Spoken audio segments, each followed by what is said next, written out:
ఈ భూమి మీద మనుషులు ఉన్నటువంటి ఈ లోకంలో ప్రతి మనిషి ఏదో ఒక పని చేస్తూనే ఉంటారు.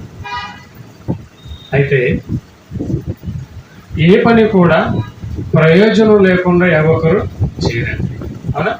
ప్రతి ఒక్కరు కూడా ప్రయోజనం ఉంటేనే, లాభం ఉంటేనే ఏదైనా పనిని చేస్తారు. అయితే భూమి మీద మనిషి చేస్తున్నటువంటి పనులన్నిటిలో నిష్ప్రయోజనం అంటే ప్రయోజనం కాని పని ఏది అని మనం బైబిల్ నుంచి కొన్ని విషయాలు ఆలోచిస్తాం. ఎందుకంటే భూమి మీద ఉన్నటువంటి మనుషులందరూ ఎక్కడి నుండి వచ్చారు? దేవునిలో నుండి వచ్చారు. ఇలా దేవునిలో నుండి వచ్చిన ప్రతి మనిషి ఈ భూమి మీద తాను బ్రతకడానికి, తన కుటుంబాన్ని బ్రతికించడానికి ఏదో ఒక పని కలిగి ఉంటారు, అవునుగా? అయితే ఈ పని తనకు ప్రయోజనం అయితేనే చేస్తాడు, ప్రయోజనం లేకుండా ఏ పని చేయదు. కానీ ఈ భూమి మీద ఎంత చేసినా, ఎన్ని సమకూర్చినా ఇవన్నీ కూడా ఒకరోజు నిష్ప్రయోజనము అనిపిస్తుంది. ఎన్ని చేసినా, ఎన్ని తిరిగినా, ఎన్ని చూసినా ఒకరోజు మాత్రం నేను చేసిన పనికి ప్రయోజనం లేకుండా పోయింది, నిష్ప్రయోజనం అయిపోయింది అనేటువంటి ఒక బాధ మనకు కలుగుతుందండి. అలా కలగకూడదంటే అసలు ఈ భూమి మీద నిష్ప్రయోజనమైన అంటే ప్రయోజనమైన నిష్ప్రయోజనము కాని పని ఒకటి ఉంది. ఆ పనిని మనం తెలుసుకోవాలి. ఆ పనిని మనం తెలుసుకుని ఆ పనిని మనం చేయగలిగితే, ఆ పనిలో మనం ఉండగలిగితే నిజముగా ఒక రోజు మనము సంతోషపడతాం. ఉదాహరణకండి, ఇల్లు కడతారు కదా, చాలామంది ఇల్లు కట్టుకుంటారు, మంచి ఇల్లు కట్టుకున్న తర్వాత, కట్టేసిన తర్వాత చాలామంది గృహప్రవేశానికి వస్తారు, చూస్తారు. చూసిన తర్వాత అరే బాత్రూమ్ అక్కడ పెట్టారేంటి, ఇక్కడ పెట్టవలసిందండి అంటారు. చాలామంది సలహాలు ఇస్తారు, అవునా? అరే దీనికి ఈ పెయింట్ వేసారు ఏంటండి, ఆ పెయింట్ అయితే చాలా బాగుంది కదా అంటారు, అవునా? అరే గేట్లు అక్కడ పెట్టారు ఏంటండి, ఇటు సైడ్ పెడితే చాలా బాగుంది కదా అంటారు, అవునా? కట్టేసిన తర్వాత వాళ్ళు ఏమనుకుంటారు, అయ్యయ్యో నిజమేనండి, మీరు చెప్పిన ఐడియా చాలా బాగుంది, ముందు చెప్పుకుంటే నిజంగా చాలా బాగుంది కదా అంటారు, అవునా? అంటే ఒక ఇల్లు కట్టే విషయంలో అడగకుండా, తెలియకుండా కట్టేసి బాధపడిన వారు చాలామంది ఉన్నారండి కదా. తర్వాత కట్టిన ఇంటిని కూడా పడగొట్టిన వారు కూడా చాలామంది, అవునా? అయితే భూమి మీద మనిషి చేస్తున్నటువంటి పనులన్నీ అనేకములు చాలా ఉన్నాయి. ఈ పనులన్నీ కూడా మనిషికి ప్రయోజనం లేకుండా చేయరండి. ఉద్యోగం చేసినా, కష్టపడినా, కూలి పని చేసినా, ఏం చేసినా మన బ్రతుకుదేరు కోసం. బ్రతకాలంటే కష్టపడాలి, ఓకే. కానీ ఈ పనితో పాటు నిష్ప్రయోజనం కానీ మరొక పని ఉంది. ఆ పని చేయాలి. దేవుడు పని చేశాడంటే పని చేశాడు. దేవుడు ఏ పని చేశాడంటే సృష్టి కార్యక్రమాన్ని చేశాడు. 6 దినాలు దేవుడు కష్టపడ్డాడని మనం చెప్పుకుంటున్నాం. కానీ దేవుడు చేసినటువంటి మరొక పని ఉందండి. దేవుడు చేసిన మరొక పని ఉంది. ఆ పని ఏంటో మనం బైబిల్లో చూడగలిగితే, కీర్తన గ్రంథం చూద్దామని ఒకసారి. భక్తుడైన దావీదు గారు రాస్తూ, కీర్తన గ్రంథము 44వ అధ్యాయము మొదటి వచనాన్ని మనం చూడగలిగితే, కీర్తన గ్రంథము 44వ అధ్యాయము మొదటి వచనమా, దేవా పూర్వకాలమున మా పితరుల దినములలో నీవు చేసిన పనిని గూర్చి మేము చెవులారా విని ఉన్నాము. ఏమంటారండి ఆయన? పూర్వకాలముల మా పితరుల దినములలో నీవు చేసిన పనిని గూర్చి మేము చెవులారా విని ఉన్నాము. అంటే దేవుడు చేసిన పనిని గూర్చి వీళ్ళు విన్నారు. విన్నటువంటి వీళ్ళు ఇంటికి దేవుడు ఏం పని చేశాడు, ఏమి చేశాడు అంటే ఆయన చేసిన పని ఏంటి అని మనం ఆలోచిస్తే, మా పితరులు కింద చదవగలిగితే మా పితరులు దానిని మాకు వివరించిరి. నీవు నీ భుజబలము చేత అన్యజనులను వెళ్ళగొట్టి మా పితరులను నాటితివి, జనములను నిర్మూలము చేసి వారిని వ్యాపింపచేసితివి. వారు తమ ఖడ్గము చేత దేశమును స్వాధీనపరుచుకొనలేదు, వారి బాహువు వారికి జయమీయలేదు. నీవు వారిని కటాక్షించితివి గనుక నీ దక్షిణ హస్తమే, నీ బాహువే, నీ ముఖ కాంతియే వారికి విజయం కొలుగు చేస్తుంది. ఎవరు వీరు అంటే ఎవరండి వీరు? ఇశ్రాయేలీలు. ఎవరు వీళ్ళు? ఇశ్రాయేలీలు. ఇశ్రాయేలీల గురించి దేవుడు మాట్లాడుతూ, ఇదిగో దేవుడు చేసిన పని ఏంటంటే ఇశ్రాయేలీలను ఐగుప్తులో నుండి ఆయన నడిపించాడు. ఎన్నో అద్భుతాలు సూచక్రియలు చేసి వారిని ఏం చేశాడు? ఆయన రక్షించాడు. అంటే అది దేవుడు చేసిన పని. ఎంత కష్టపడి దేవుడు ఐగుప్తులో నుంచి వారిని రప్పిస్తే మరి దేవునికి ఏదైనా ప్రయోజనం ఉందా? ఇశ్రాయేలీలు ఏదైనా మార్పు కలిగిందా? అంటే అది దేవుడు చేసిన పని ప్రయోజనకరమైనదా నిష్ప్రయోజనమైనదా? ఆలోచించండి. ఏమైపోయింది పని? కష్టపడ్డాడు, చేశాడు, ఎంత ప్రేమించాడు ఆయన ఇశ్రాయేలీయుల్ని. కాబట్టి ఏది కావాలో అవన్నీ ఇచ్చేసాడు. అవునా? 40 సంవత్సరాలు కాలం ఉన్న చెప్పులు అలాగే లేదు, ఏమండి బట్టలు అలాగే లేదు, పగలు మేఘస్తంభం ఎండరాకుండా, రాత్రి అగ్నిస్తంభం. ఎన్ని క్రియలు చేస్తే, ఎంత పని చేస్తే దేవునికి ఏమైనా ప్రయోజనం వచ్చిందా? ఇశ్రాయేలీయులు దేవుని ఎడల భయభక్తులు కలిగి ఉన్నారా? ఏమన్నారు ఇశ్రాయేలీయులు? ఇదిగో నీవు మమ్మల్ని ఐగుప్తులో నుండి రప్పించినటువంటి ఆ మోషే ఏమాయిందో మాకు తెలియదు, కాబట్టి మేము ఆరాధించడానికి మాకు ఒక దూడను చేయి. అంటే దేవుడు చేసినటువంటి ఆ కష్టము, దేవుడు పడినటువంటి పని ఏమైపోయింది?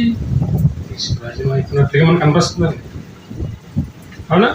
నిష్ప్రయోజనం అయిపోయినట్లుగానే మనకు కనిపిస్తుంది. కానీ ఇప్పుడు మన దేవుని పిల్లారా, దేవుడు చేసినటువంటి ఆ పని వలన ఈరోజు మనకేం జరుగుతుంది? దేవుడు చేసినటువంటి ఆ యొక్క గొప్ప కార్యాల వలన ఆ రోజు ప్రపంచంలో ఉన్నటువంటి ప్రతి ఒక్కరు కూడా ఏం తెలుసుకున్నా తెలుసండి? యెహోవాయే నిజమైన దేవుడు.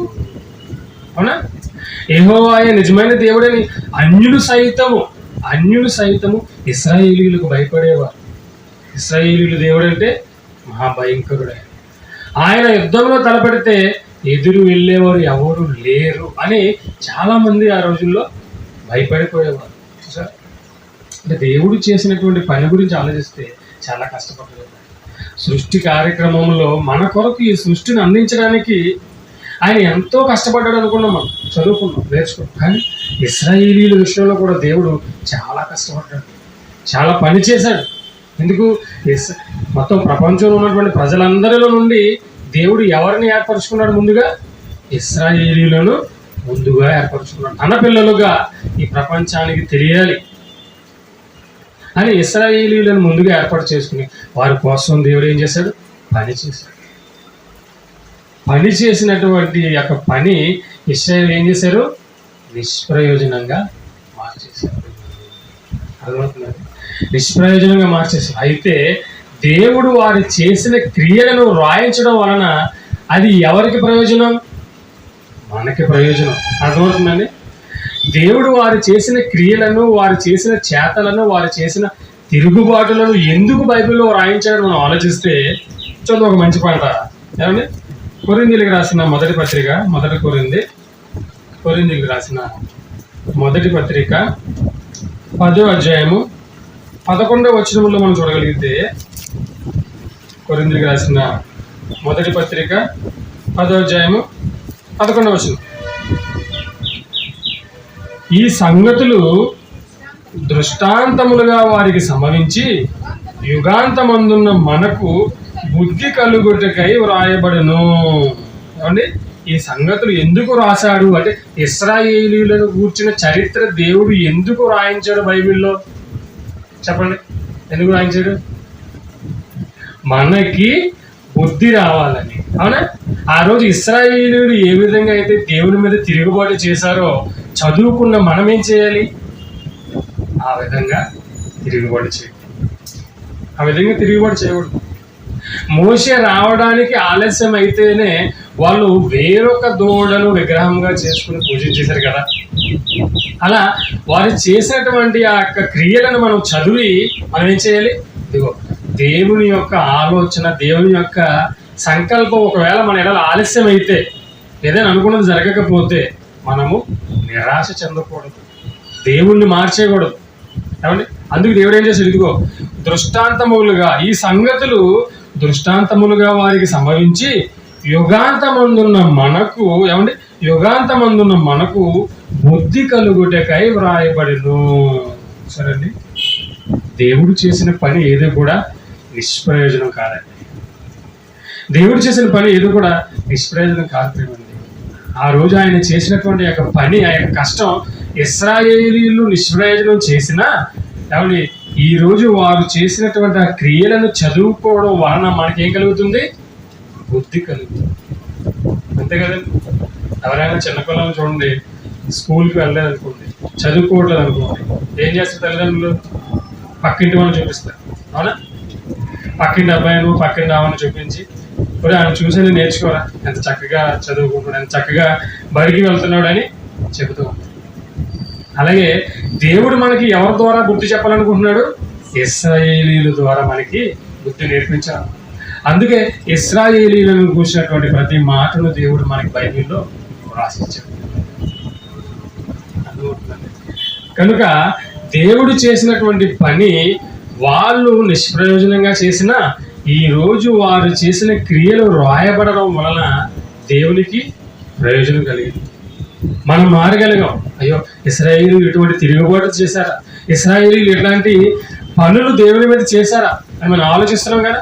అలాంటి పనులు, అలాంటి పొరపాటు మనం చేయకూడదు అని మన మనసును మనం మార్చుకోవాలి. అలాగే యేసుక్రీస్తు వారు వచ్చారు. యేసుక్రీస్తు వారు ఈ భూమి మీదకి ఎందుకు వచ్చారు? ఆయన కూడా పని చేయడానికి వచ్చారు. అవునా?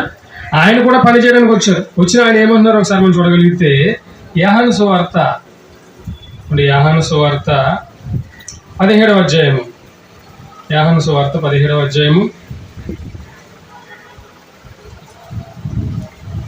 4వ వచనంలో యేసుక్రీస్తు వారు మాట్లాడుతూ, చేయుటకు నీవు నాకు ఇచ్చిన పని నేను సంపూర్ణముగా నెరవేర్చి భూమి మీద నిన్ను మహిమపరిచితిని.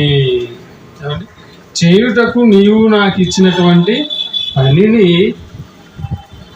యేసుక్రీస్తు వారికి ఏమి ఇచ్చారంటే దేవుడు పని ఇచ్చాడు. అంటే యేసుక్రీస్తు వారు ఈ భూమి మీద ఎందుకు వచ్చాడు? ఆయన పని చేయడానికి వచ్చాడు.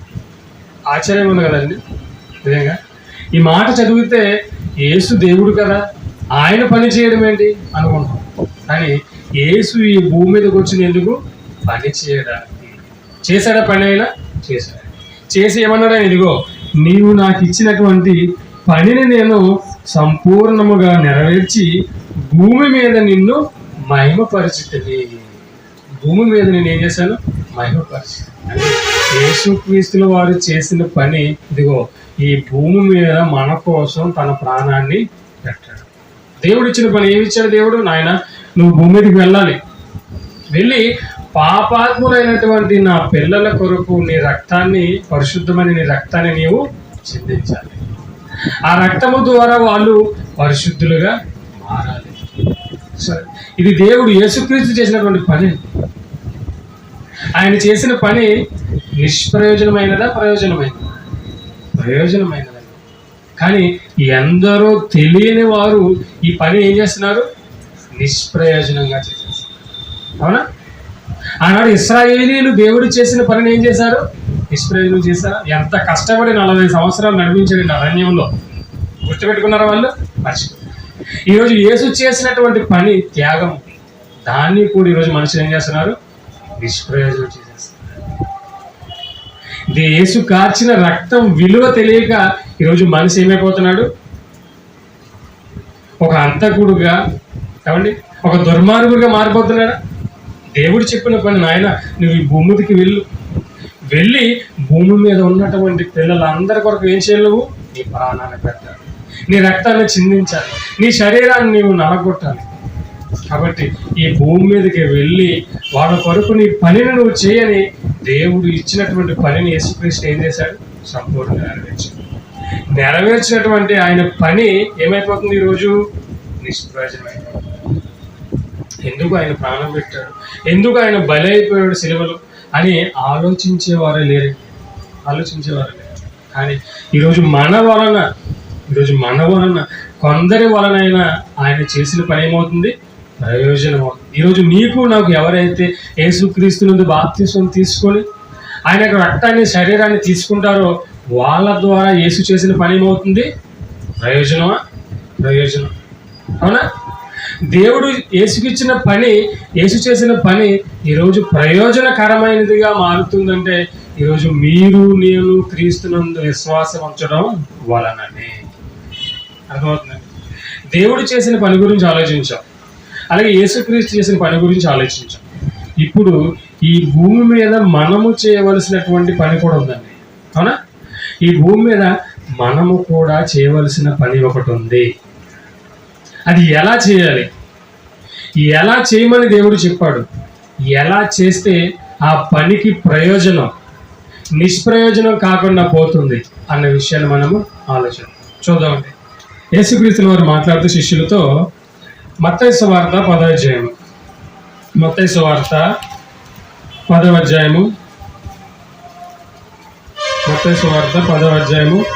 16వ వచనం చూద్దాం. ఇదిగో ఇశ్రాయేలు ఏంటండి? ఇదిగో నేను మిమ్మల్ని పంపుచున్నాను గనుక పాముల వలె వివేకులను, పావురము వలె నిష్కపటులను ఉండండి. మనుషులను గూర్చి మీరు జాగ్రత్త పడమని యేసుక్రీస్తు వారి శిష్యులతో మాట్లాడుతూ శిష్యులు పంపిస్తూ ఎలా పని చేయాలి, మీరు ఎలా ఉండాలని చెప్తున్నాడంటే, ఇదిగో మీరు పాముల వలె వివేకము కలిగి ఉండాలి. అంటే మనం చేసే పని అంటే నిష్ప్రయోజనకరమైన పని ఉంది కదా, ఈ పని మనం చేస్తున్నప్పుడు ఎలా చేయాలని చెప్పాడంటే యేసుక్రీస్తు, ఇదిగో మీరు ఎలా ఉండాలి? పాముల వలె వివేకము కలిగి ఉండండి. అలాగే ఏం చెప్పన్నాడు? పావురము వలె నిష్కపటులై ఉండండి. అర్థమవుతుందా? ఇప్పుడు ఆలోచిద్దాం. పాములో ఉన్న వివేకం ఏంటి అసలు? ఏంటి పాములో ఉన్న వివేకం? పాముల వల్లే వివేకం ఉన్నాడు కదా, వివేకంతో ఉండమన్నాడు కదా, వివేకంతో చేయమన్నాడు కదా. వివేకం అంటే ఏంటి అసలు? పాములో వివేకం ఉండడం ఏంటి చెప్పడం కదా.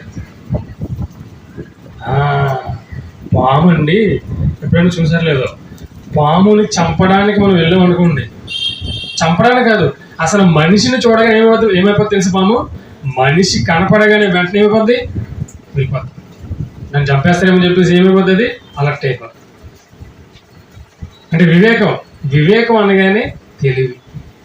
చాలాసేపు ఆలోచించానండి, అసలు పాముకు ఉన్నటువంటి వివేకం ఏంటి? పాముల వలె వివేకం కలిగి ఉండమన్నాడు కదా అనేసి నెట్లో సెర్చ్ చేస్తే అన్నీ ఏదో మిమ్మల్ని ఎలా వస్తుందంటే, పామును చూస్తే ఏమవుతుంది, పాము ఇంట్లోకి వస్తే శుభమా అశుభమా ఇలాంటివి వస్తున్నాయి. కానీ అసలు పాములో ఉన్న వివేకం ఏంటి ఎవరు చెప్పలేకపోతున్నారు.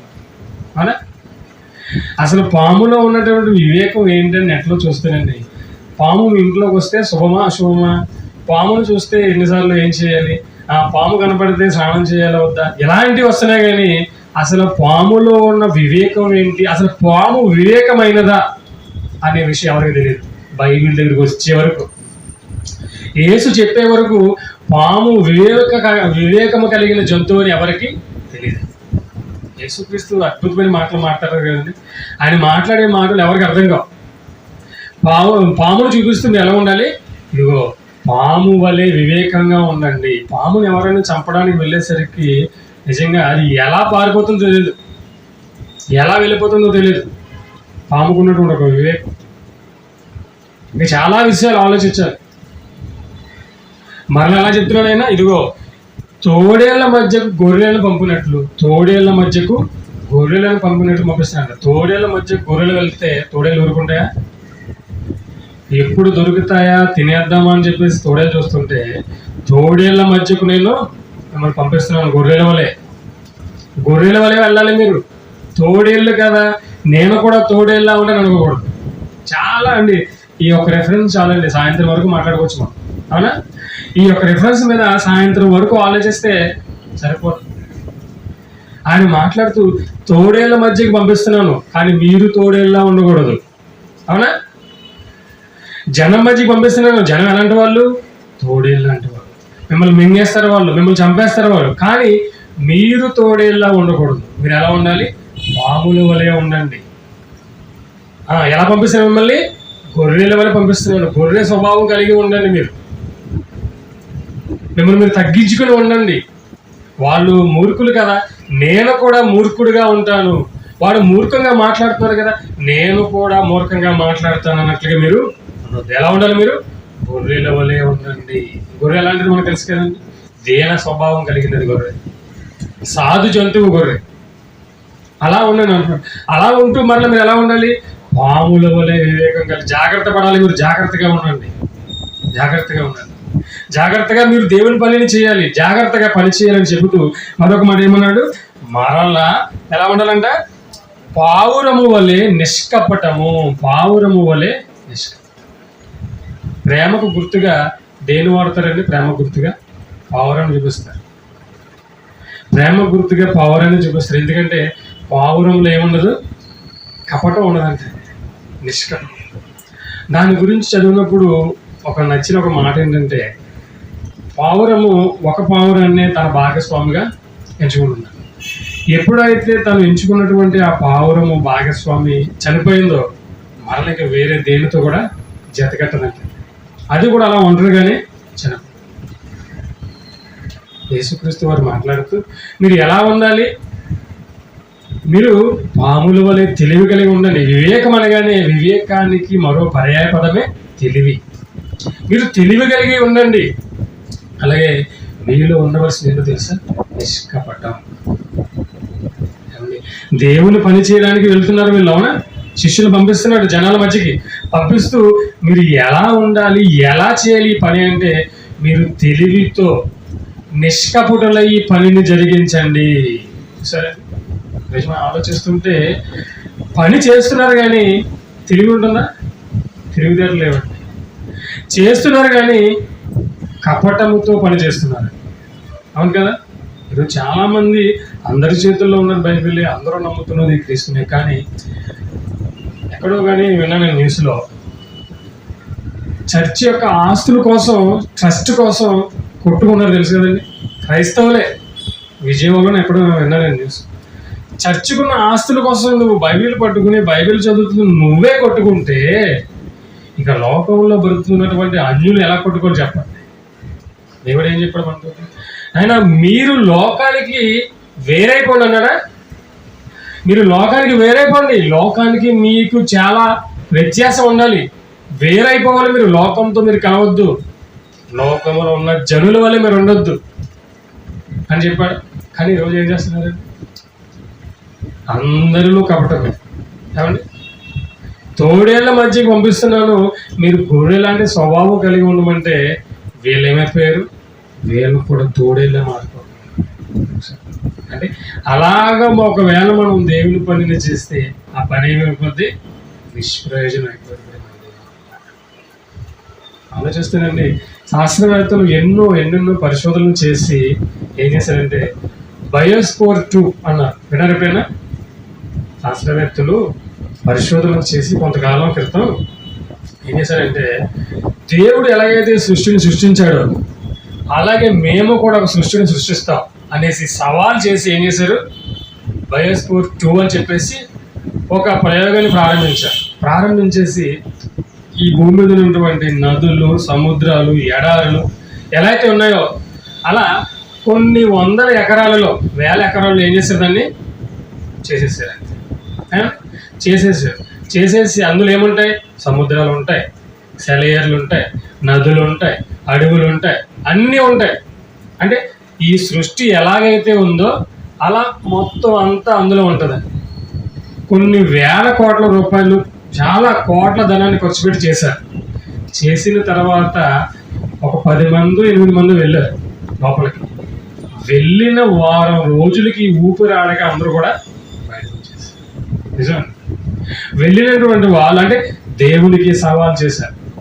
అంటే దేవుడు ఎలాగైతే ఈ సృష్టిని చేశాడో అలాగే మేము కూడా సృష్టిని చేయగలం అని, ఒక కొత్త ప్రపంచాన్ని మేము నిర్మిస్తాం అని చెప్పి ప్రారంభించారు. కానీ వెళ్ళిన వారం రోజులకే వాళ్ళంతా కూడా వెనక్కి తిరిగి వచ్చేసారు, ఉండలేకపోయారు.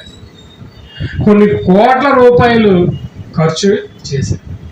ప్రయోజనమా నిష్ప్రయోజనమా? నిష్ప్రయోజనం. ఇలా ఆలోచించుకుంటూ పోతే మనిషి యొక్క ఆయుష్ కాలాన్ని పెంచేస్తాం. ఎన్ని సంవత్సరాలు? 1000 సంవత్సరాలు పెంచేస్తాం అనేసి ఏం చేసింది తెలుసా?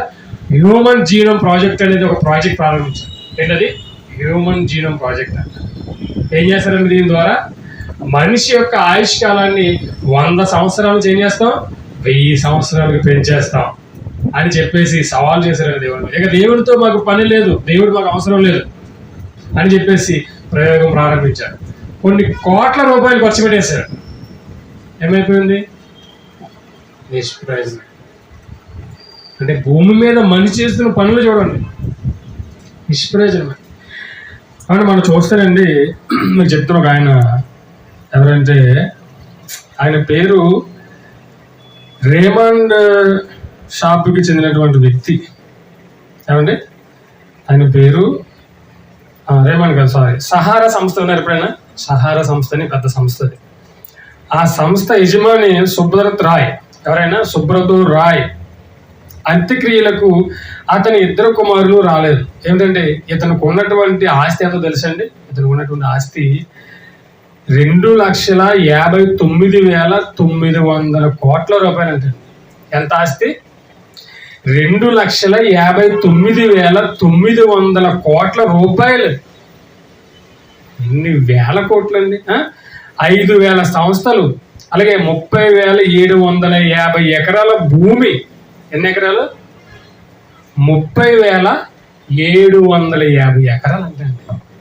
అసలు ఆ భూమిని ఈయన కళ్ళతో చూసారంటారు ఎప్పుడైనా? అంత ఆస్తిని సంపాదించాడు.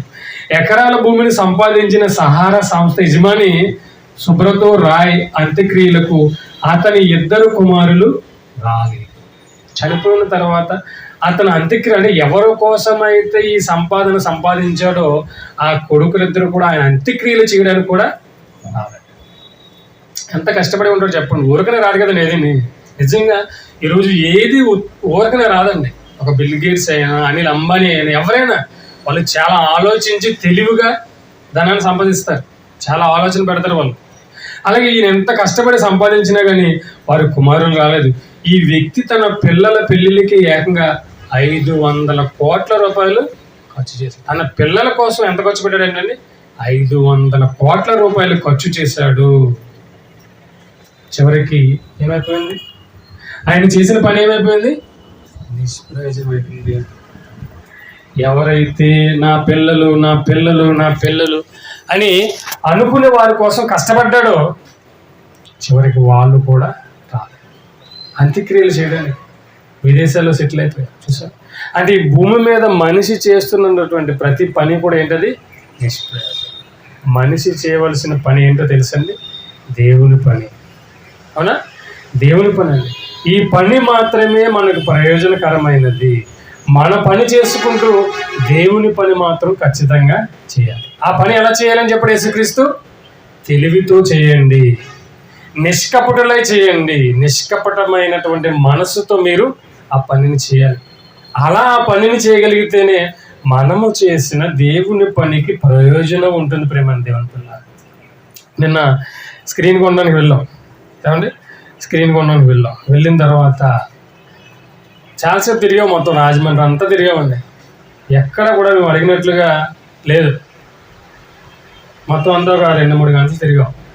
ఎక్కడ కూడా ఆ స్క్రీన్ మనకు దొరకలేదు. వేరే అతనికి ఫోన్ చేస్తే సరే అయితే నేను ఒక 2-3 రోజుల్లో నేను దాన్ని చేయించి మీకు ఇస్తానని చెప్పేసి అన్నారు. కానీ మేము వెళ్ళి చేసినటువంటి యొక్క ప్రయాస యొక్క పని అంతా కూడా ప్రయోజనమా మాకు నిష్ప్రయోజనమా? ప్రయోజనమే. ఏమండి? ప్రయోజనమే. దేవుడు ఏమంటాడంటే, ఇదిగో నా సంచారములన్నీ నీవు లెక్కించి ఉన్నావు అంటాడు భక్తుడు, దావీదు భక్తుడు. ఏమంటాడు తెలుసండి? నిజంగా మాట మనం చదివినప్పుడు ఆశ్చర్యం ఉంటుందండి. దేవుడు అంటండి, మనము దేవుని కోసం ప్రయాణించే ప్రతి ప్రయాణాన్ని, ప్రతి అడుగును ఏం చేస్తాడు? ఆయన లెక్కిస్తాడు, రాసుకుంటాడు. చూసారా? ఆ మాట చదివినప్పుడు నిజంగా ఎక్కడికి అయినా వెళ్ళిపోవాలి, ఏదైనా చేశారనిపిస్తుంది దేవుని కోసం. అంటే ఈ భూమి మీద మనిషికి ప్రయోజనమైనటువంటి పని ఏదైనా ఉందా అంటే అది ఏం పని? అది దేవుని పని. దేవుని పని. ఆ పని ఎలా చేయాలి అని మనం ఆలోచిస్తే నిష్కపటముతో, తెలివితో, ప్రేమతో మాత్రమే చేయాలి. ప్రేమతో మాత్రమే ఆ పని చేయాలి. అందుకే ప్రారంభంలో ఉన్నటువంటి క్రైస్తవులు, అపోస్తులు ఎలా ఉన్నారో మనం చూడగలిగితే ప్రియమైన దేవుని పిల్లారా, అపోస్తుల కార్యాలు 2వ అధ్యాయము, అపోస్తుల కార్యాలు 2వ అధ్యాయము 45వ వచనాన్ని మనం చూడగలిగితే, అపోస్తుల కార్యాలు 2వ అధ్యాయము 45. ఇవియుగాక వారు తమ చర స్థిరాస్తులను అమ్మి అందరికిని వారి వారి అక్కరి కొలది పంచిపెట్టిరి. అబ్బా, ఏం చేశారండి వీళ్ళంతా కూడా? వారి యొక్క చర స్థిరాస్తులు, చర అంటే కదిలేవండి. చర అనగానే కదిలేవి, బండ్లు, సైకిళ్ళు, కార్లు, ఇవి. స్థిర అంటే కదలనివి, భూములు, పొలాలు ఇవి ఉంటాయి కదా, ఇల్లు ఇవి ఉంటాయి కదా, ఇవి అనమాట. ఈ చర స్థిరాస్తులు అమ్మేసి ఏం చేశారు వాళ్ళు? ఈ చర స్థిరాస్తులు అమ్మి అందరికీ వారి వారి అక్కరి కొలది పంచిపెట్టిరి. అందరికీ వారి వారి అక్కరి కొలది పంచిపెట్టిరి. మరియు వారు ఏక మనస్కులై ప్రతిదినము దేవాలయములో తప్పక కూడుకొనుచు, ఇంటింటా రొట్టె విరుచుచు, దేవుని స్తుతించుచు, ప్రజలందరి వలన దయపొందిన వారై ఆనందముతోనూ, ఏమన్నారు అక్కడ? ఆనందముతోనూ నిష్కపటమైన హృదయముతోనూ ఆహారము పుచ్చుకొనుచుండిరి. ఏమండి? ఎలాంటి మనసు అంటే వీళ్ళది? నిష్కపటమైన మనస్సు. అంటే ఎవరిలో అయితే ఈ కపటం అనేది ఉండదో, ఈ నిష్కపటం అనేది ఉండదో, వాళ్ళంతా ఎలా ఉంటారు? దేవుని పనిలో ఉంటారు. చూసారు? ఏం చేశారు వీళ్ళంతా? వారు కలిగినటువంటి తమ చర స్థిరాస్తులు అమ్మేశారండి. మనం చదువుకున్నాం సుబ్రతో రాయ్ అనే ఒక అతని గురించి, సహారా సంస్థ. ఎన్ని వేల కోట్లు ఆయన సంపాదించాడు. ఏమండి?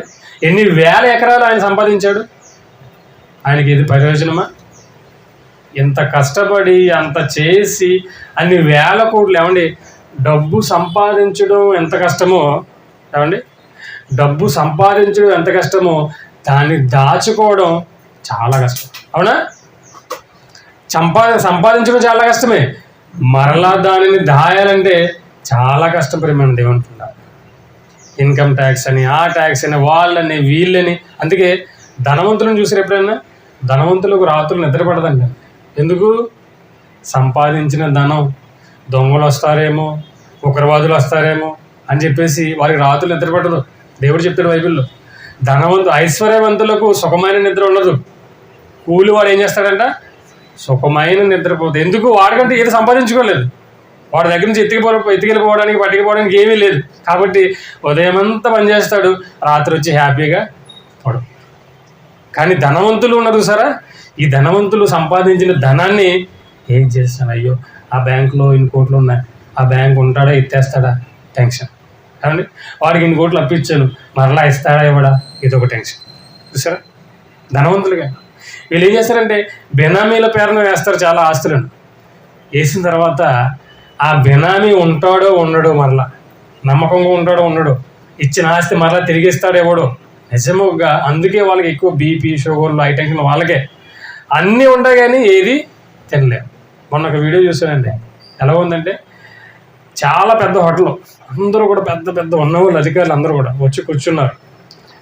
వడ్డించడానికి పెద్ద ప్లేట్లో పట్టుకు వెళ్ళారు. ఏదొచ్చినా వద్దు, ఏదొచ్చినా వద్దు అంటున్నారు.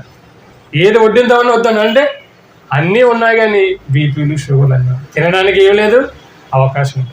ఆఖరికి వైట్ రైస్ కొంచెం వేయించుకుని వైట్ రైస్ తిని చూసారు.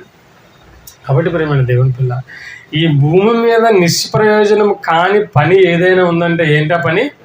దేవుని పని. అందుకే ఆ రోజున అపోస్తలులు ఏం చేశారు? వారు కలిగినవన్నీ అమ్మేశారు. ఎందుకు మాకు ఇది? ఏమండి, ఇన్ని వేల కోట్లు ఉంచుకుని ఒకవేళ చనిపోయాను అనుకో, నేను చేసిన యొక్క పని ఏమైపోతుంది? నిష్ప్రయోజనం అయిపోతుంది. కాబట్టి ఏం చేశారు? వాళ్ళకున్న అన్ని కూడా అమ్మేసి అక్కర కొలది ఎవరికైతే అవసరం ఉందో, ఎవరికైతే లేదో, లేములో ఉన్న వారికి ఏం చేశారు? పంచిపెట్టేశారు. చూసారా?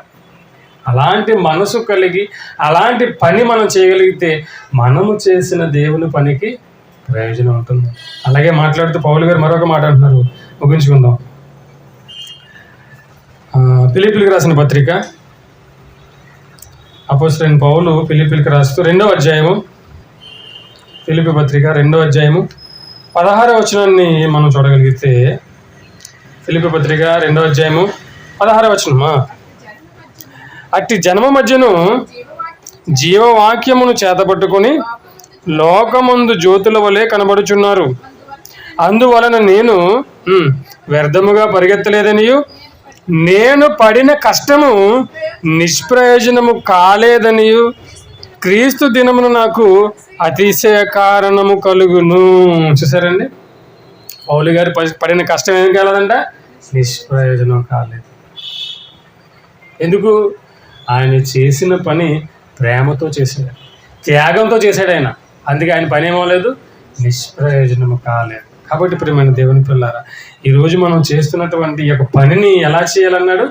ప్రేమతో చేయండి, నిష్కపటమైన మనస్సుతో చేయండి. అలా చేయగలిగితే మనం చేస్తున్నటువంటి యొక్క పనికి ప్రయోజనం, లేదంటే మనం చేసిన పనికి ప్రయోజనం.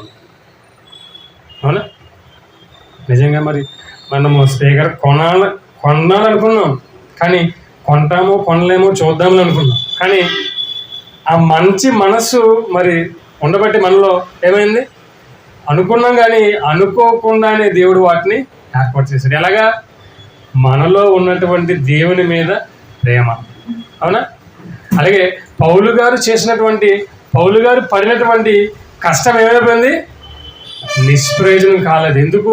ఆయన ప్రేమతో ఆయన దేవుని పనిని చేశాడు. కాబట్టి పౌలు గారి పడిన కష్టము నిష్ప్రయోజనం కాలేదు. కాబట్టి ప్రియమైన దేవుని పిల్లారా, మనము చేసినటువంటి యొక్క పని, దేవుని పని నిష్ప్రయోజనము కాకూడదు అంటే మనం ఎలా చేయాలి?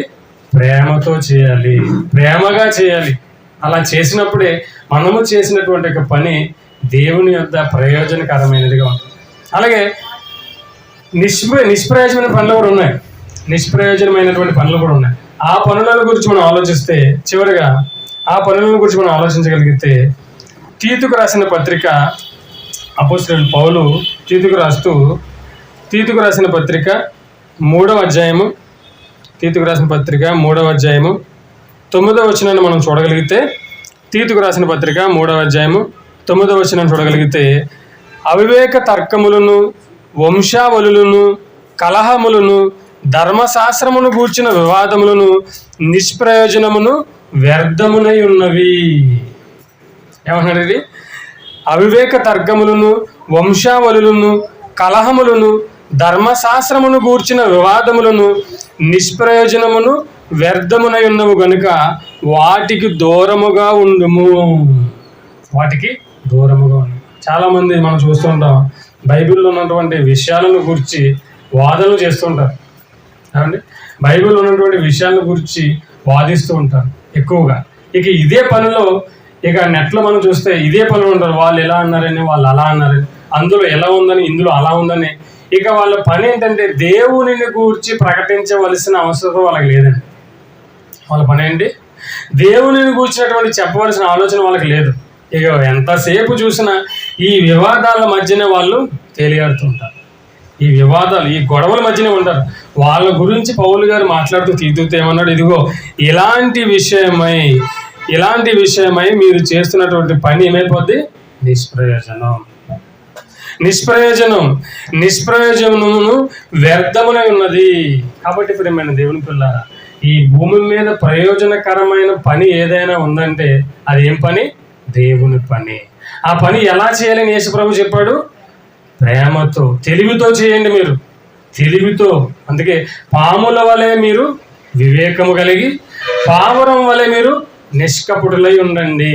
అలా మీరు చేయగలిగితే మీరు చేసిన పనికి ప్రయోజనం ఉంటుంది.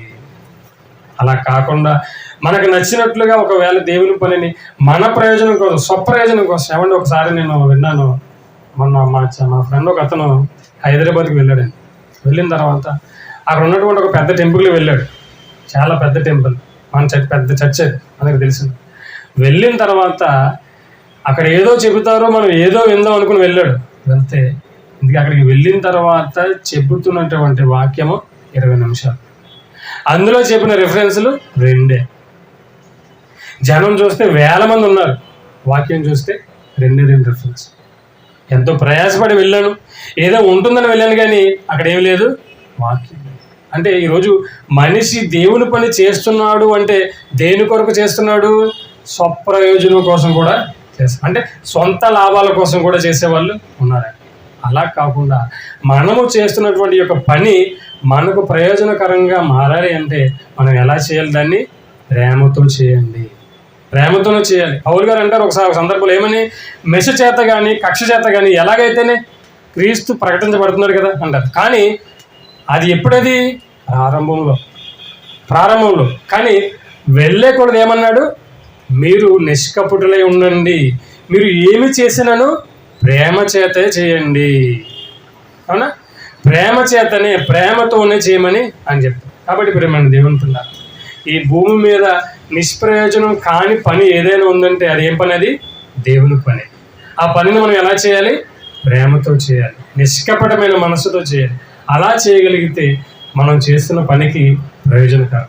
అలా మనమందరూ దేవుని పనిలో ప్రయోజకులం అవుతూ మనం చేసిన పని మనకు ప్రయోజకరంగా ఉండాలని కోరుకుంటూ ఈ నా మాటలు ముగిస్తున్నాను. చిన్న ప్రార్థన చేసుకుంటాను.